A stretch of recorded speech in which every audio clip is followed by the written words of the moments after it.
They said the storm was a Category 2 when it hit Savannah. Meteorologists called it manageable. My father called it the perfect excuse to throw his own daughter and granddaughter out of the house he built with money that was never entirely his to begin with. But storms have a funny way of clearing things up, in the sky and in life. And what came after that storm, baby, that was me. My name is Delilah Fontaine.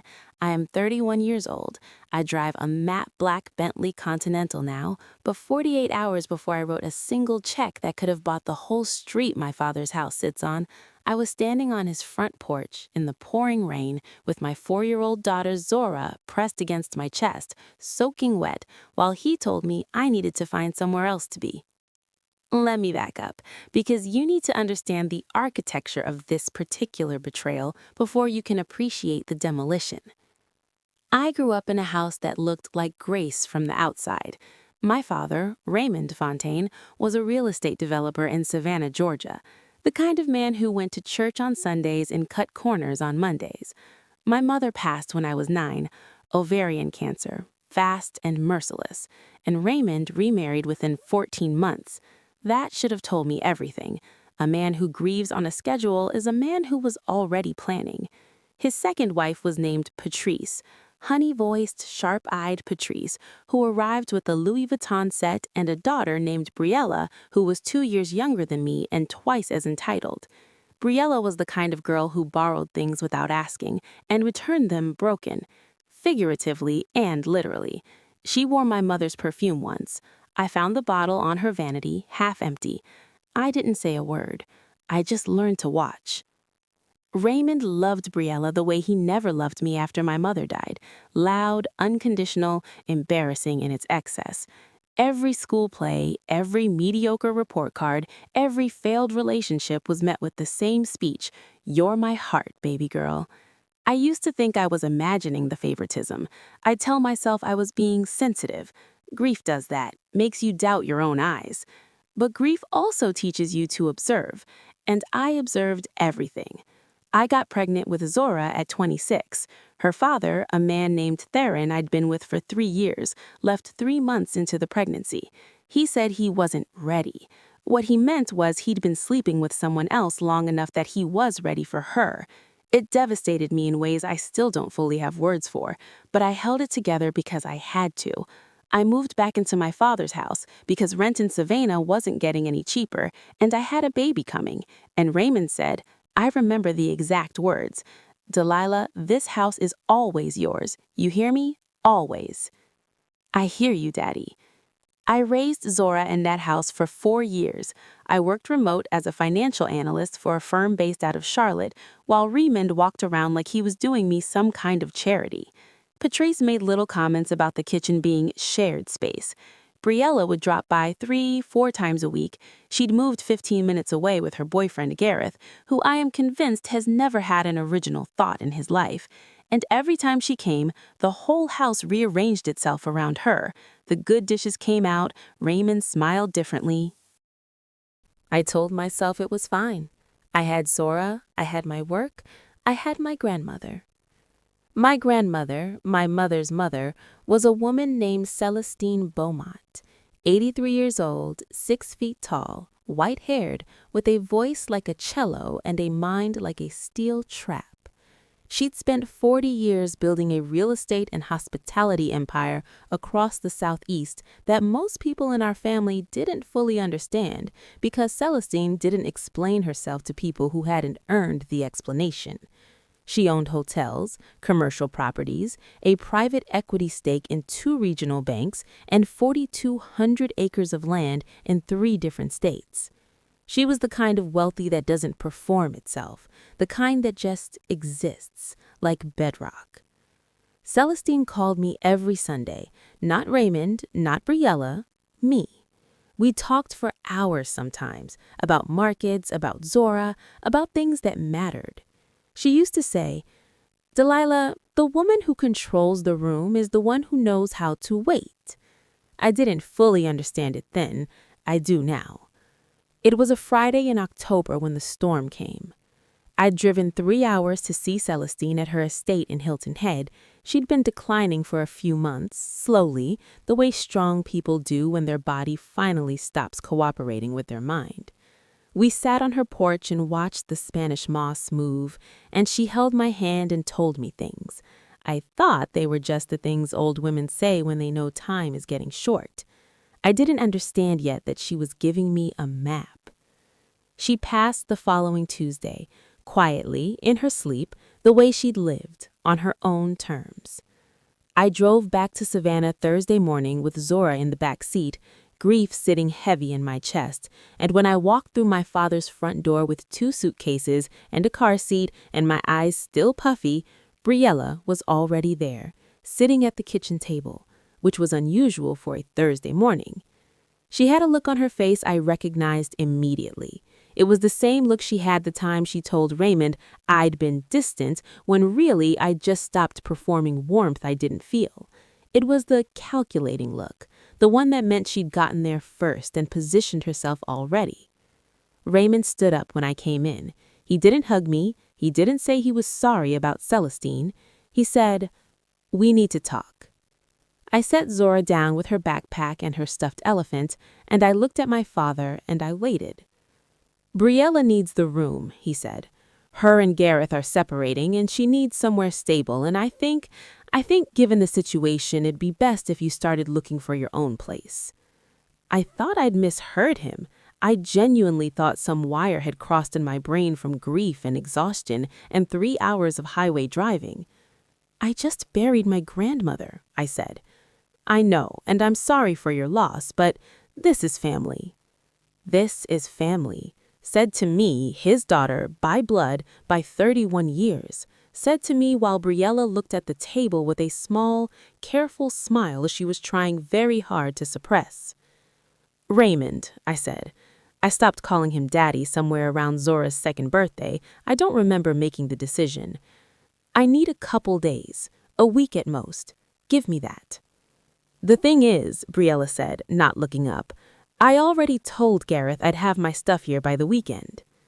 That's when I knew. She'd planned it. She'd timed it. She'd waited until I was coming back from a funeral to make her move because she knew grief makes people smaller, makes them negotiate from weakness, makes them accept terms they'd never accept on a regular Thursday. I looked at Briella. I looked at Raymond. Outside, the storm they'd been predicting all week had finally started to roll in. The sky had gone the color of a bruise. "Fine," I said. I picked up Zora, I picked up what I could carry, and I walked out of that house into 40-mile-an-hour winds and rain so thick I could barely see my car. Zora didn't cry. She pressed her little face into my neck and she said, "Mama, are we going on an adventure?" "Yeah, baby," I said. "We really are." I got us a room at a Hampton Inn off I-95. It was clean and it was warm, and I ordered Zora a grilled cheese from room service, and I sat on the edge of the bed while she watched Bluey, and I let myself fall apart for exactly 45 minutes. I cried the kind of cry that doesn't make noise, the ugly internal kind, where your whole chest shakes and nothing comes out because you've been swallowing your own pain so long your body doesn't know how to expel it anymore. Then I stopped, because I had calls to make. The first call came to me before I could make any. It was from a number I didn't recognize, 843 area code, Hilton Head. A man named Prescott Aldridge, who identified himself as Celestine Beaumont's personal attorney and estate executor. He had the kind of voice that's been trained in rooms where a lot of money changes hands, measured, precise, warm without being familiar. "Miss Fontaine," he said, "I apologize for the timing. I know you're grieving, but there are some matters of some urgency regarding Mrs. Beaumont's estate. Can you come to my offices tomorrow morning?" "How urgent?" I said. "The estate," Prescott Aldridge said, "is valued at approximately $4.1 billion. I sat very still for a moment. "Miss Fontaine?" "I'm here," I said. "I'll be there at 9. I put the phone down. I looked at Zora, who had fallen asleep sideways on the hotel bed with her stuffed elephant under her chin. I thought about Celestine sitting on her porch in Hilton Head, holding my hand, saying the woman who controls the room is the one who knows how to wait. "Grandma," I whispered out loud to nobody, "what did you do?" What she did was this. Celestine Beaumont had built her empire quietly and kept it fiercely private. She had one child, my mother. My mother died, and everything, every hotel, every commercial property, every private equity stake, every acre of land, every account, every trust, went to me. $3.6 billion in direct inheritance after taxes and estate costs, with the remainder of the estate structured into a trust administered under my direction, not Raymond's, mine. Raymond wasn't even in the will. Patrice wasn't in the will. Briella certainly wasn't in the will. There was a letter from Celestine included in the estate documents. I read it alone in Prescott Aldridge's conference room while he stepped out to give me privacy. I won't share all of it because some of it is mine and mine alone, but one paragraph I'll give you. "Delilah, I have watched you absorb pain with a dignity your mother would have recognized. You have been patient in circumstances that did not deserve your patience. I am leaving you the tools. What you build with them is up to you. I only ask that you build intentionally. Love, Grandma C." I folded the letter, I put it in my bag, I walked back into the conference room and I sat down across from Prescott Aldridge and I said, "Let's talk about what happens next." What happened next took 36 hours. I am very good at my job. I want to be clear about that, because what followed wasn't luck. It was work I already knew how to do, applied to resources I hadn't previously had access to. I spent 17 years studying finance, markets, and asset management. I understood what I was inheriting. I understood its structure, its leverage points, its exposure, and its potential. Celestine's team, lawyers, accountants, and asset managers were exceptional, and they had been waiting for me. She had prepped them. She'd been planning this transition for 2 years. Within 36 hours of learning about my inheritance, I had done the following. I had met with the CFO and general counsel of Celestine's holding company. I had reviewed the portfolio. I had signed the necessary documents to formalize my position. I had retained Prescott Aldridge and the estate's existing legal team.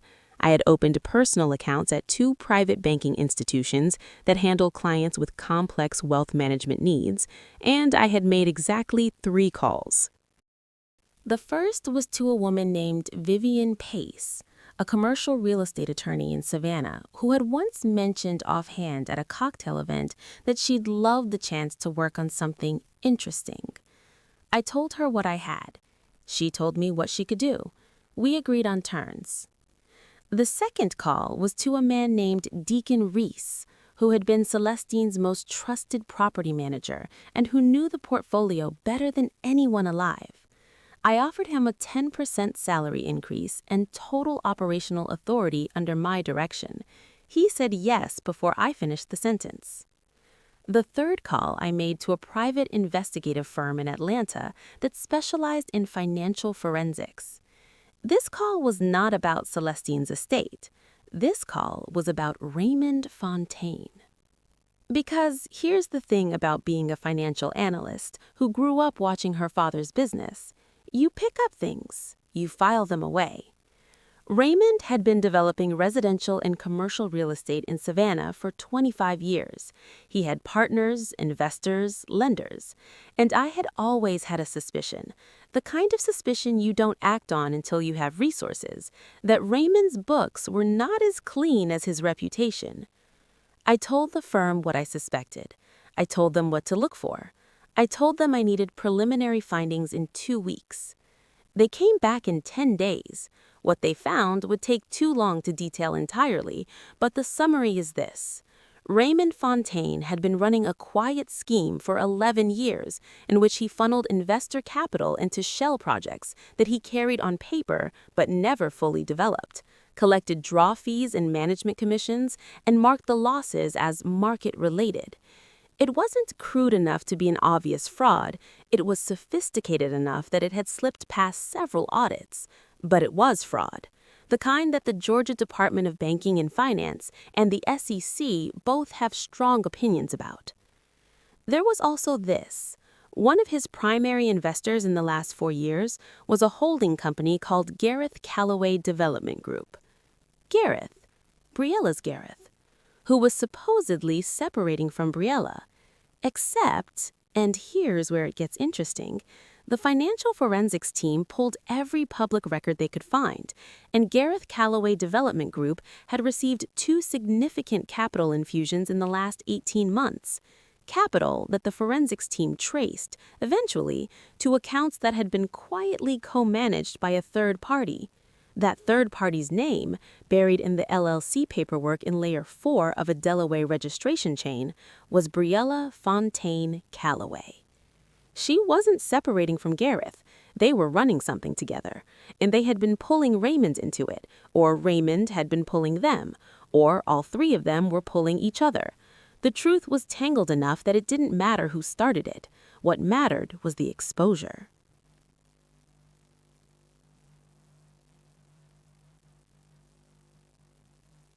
I sat with this information for 3 days. I thought about Celestine on her porch. I thought about Zora asking if we were going on an adventure. I thought about standing in the rain with my child while my father watched from the doorway of a house he never deserved to feel entirely comfortable in. And then I made my moves. The first thing I did was buy Raymond's mortgage. He'd refinanced twice in the last 8 years. His current lender was a mid-sized regional bank called Hartwell Community. I knew Hartwell Community because Celestine had a stake in them, a significant one I hadn't known about until I reviewed the portfolio. When I met with Hartwell's leadership as part of my standard portfolio orientation, I mentioned Raymond's loan in passing. I mentioned that I was considering restructuring several community investment positions. I also mentioned, very calmly, that I had some concerns about a potential fraud exposure they might want to review before their next audit cycle. I did not make any threats. I simply shared information the way a responsible stakeholder should. Within a week, Raymond's loan was called for an early internal audit review, standard procedure for loans flagged in portfolio assessments. He would have received the letter on a Wednesday. The second thing I did was more elegant. Raymond's current largest development project, a mixed-use residential community he was building in Pooler, a suburb of Savannah, was being developed on land that Celestine had quietly acquired partial rights to 3 years ago as part of a broader land trust consolidation.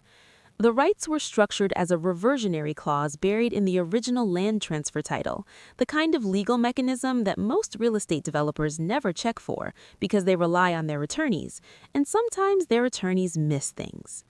Raymond's attorneys had missed it. Vivian Pace did not miss it.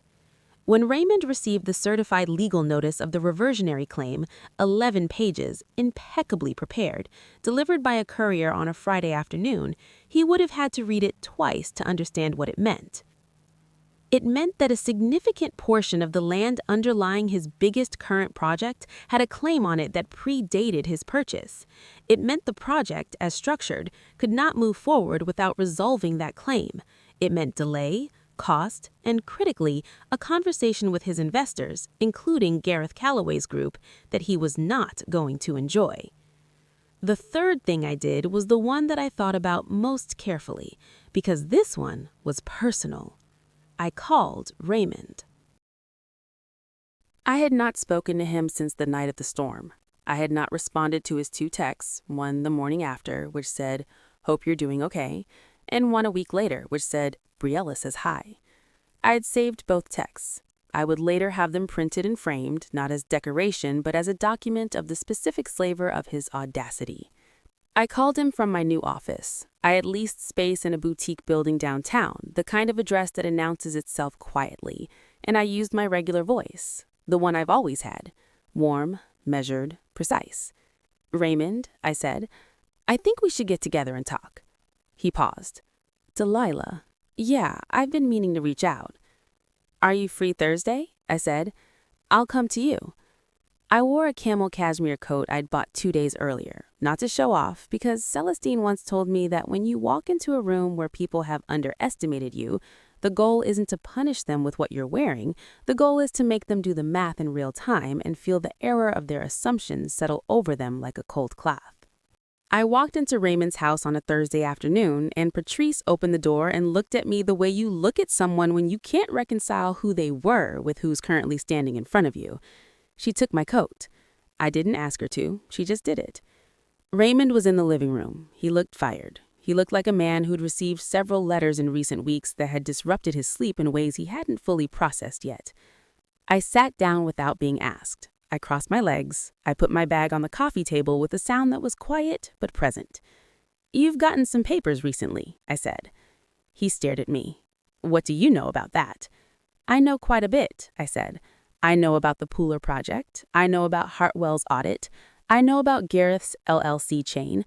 I know about Briella's name in the Delaware registration." The silence was remarkable, the kind of silence that has texture. "Delilah," he started.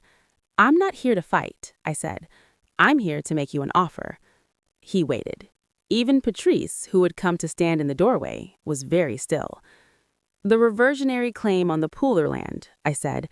"I'll release it. Clean. No cost to you, no litigation. Project proceeds. All I need is for you to sit with your attorney and untangle yourself from Gareth and Briella's arrangement before the financial forensics report I've commissioned gets submitted to the relevant regulatory bodies, which I have the option to do and which I have not yet done." He looked at me like he was seeing a stranger, and maybe he was.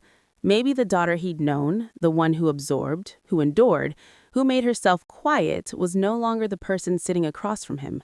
Maybe she'd been gone since a rainy Thursday night when he'd watched her walk out of his house carrying a 4-year-old in a storm. "You did this," he said, not accusatory, more like something dawning. "Grandma C did this," I said. "I'm just the one executing the plan." "And Briella?" Patrice said from the doorway. Her voice was thin. "That's not my problem," I said. "What Briella and Gareth were running, whatever it was, that has consequences that belong to them. I have not done anything to accelerate those consequences. I have also not done anything to prevent them. That's different." I stood up. I picked up my bag. I buttoned my coat. "Raymond," I said, "I want to be clear about something. I don't hate you. You're a man who made his choices and will live with them. But you made a choice that night, in the storm, that I will not forget. You put your granddaughter in the rain. She's 4. She asked me if we were going on an adventure." I paused. "So I made sure we were." He didn't say anything. He looked smaller than I'd ever seen him look sitting in that living room surrounded by nice furniture in a house that was suddenly a lot less secure than it had been 3 weeks ago. I walked out.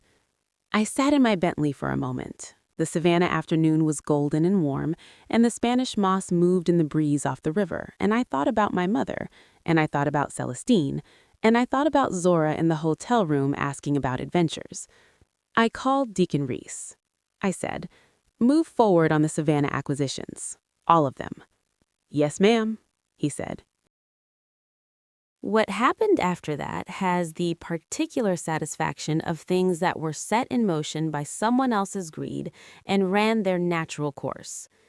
Briella and Gareth's arrangement, when it unraveled, and it unraveled swiftly once Raymond pulled himself out of it and his investor relationships shifted, turned out to involve enough exposure that Gareth's original backers hired their own forensics team.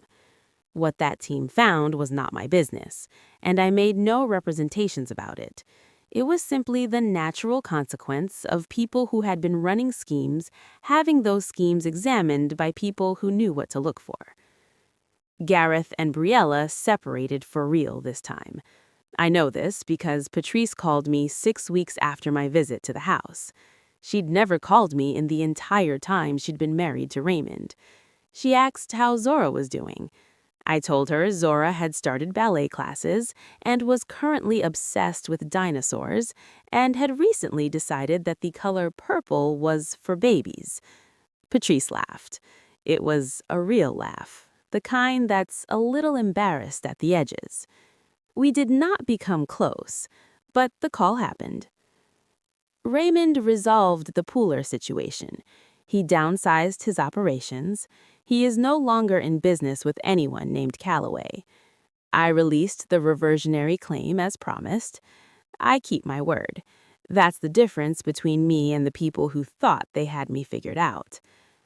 I bought a house in Savannah, not in Raymond's neighborhood, in the historic district, 2 blocks from Forsyth Park, a 3-story 1890s Victorian with a wraparound porch and a garden that Zora runs through in bare feet every morning.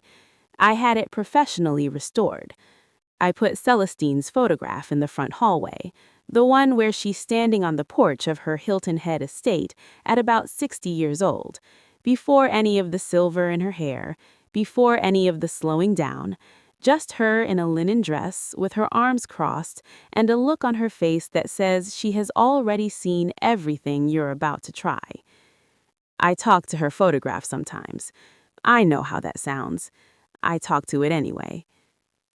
Deacon Reese and I spent the better part of a year restructuring the portfolio. We made acquisitions in Atlanta, in Charleston, in Asheville. We brought in a hospitality director named Solange Tran, who had 15 years in luxury hotel management and a vision for the boutique properties in the portfolio that I found genuinely exciting. We retained a full legal team. I promoted internally where Celestine's organization had existing talent that had been underutilized. I learned everything I didn't already know. I asked questions without ego. I made mistakes and corrected them. I also hired a woman named Petra Hadley as Zora's nanny and enrolled Zora in a Montessori school 3 blocks from our house, where she has made 3 best friends and is learning to read, and recently informed me with great authority that she wants to be a veterinarian who also does ballet. I told her I would fund the research into how to make that work. My work is not revenge. It never was, really. Revenge was the natural consequence of what other people did when their schemes encountered reality. My work is what Celestine left it to me to do. Build something. Build it with intention. Build it in a way that lasts. But I want to tell you the last thing. The thing that happened 7 months after the storm, on a Saturday in May, when the Savannah air was soft and the jasmine was doing what it does in May in Georgia, which is turn the whole world slightly intoxicating. I was at a dinner, a charitable gala for a children's literacy organization I'd started supporting. Celestine had been a donor for years, and I continued the relationship. It was at a hotel I now owned, which has a particular symmetry I will never stop appreciating. I was wearing a midnight blue Valentino gown, and my hair was up, and Zora was at home with Petra, watching her 3rd consecutive viewing of a nature documentary about sharks. I was talking to the organization's executive director when I heard a familiar voice behind me. Briella. She was there, as a guest of someone, a man I didn't recognize, and she looked like someone who had been through a significant reorganization of her life and was still processing the filing system. She saw me at the same moment I heard her voice, and something moved across her face that I don't have a single clean word for. It was recognition and recalibration, and something that might have been, under all the other layers, shame. She walked over. I let her. "Delilah," she said. "Briella," I said. "You look—" She stopped, started again. "This is your hotel, isn't it?" "It is." She was quiet for a moment. Around us, the gala moved and glittered, and the string quartet played something I recognized as Ravel. The chandelier, original to the building, restored, threw light in every direction. "I didn't know about your grandmother's estate. I want you to know that. I didn't know what she'd left you.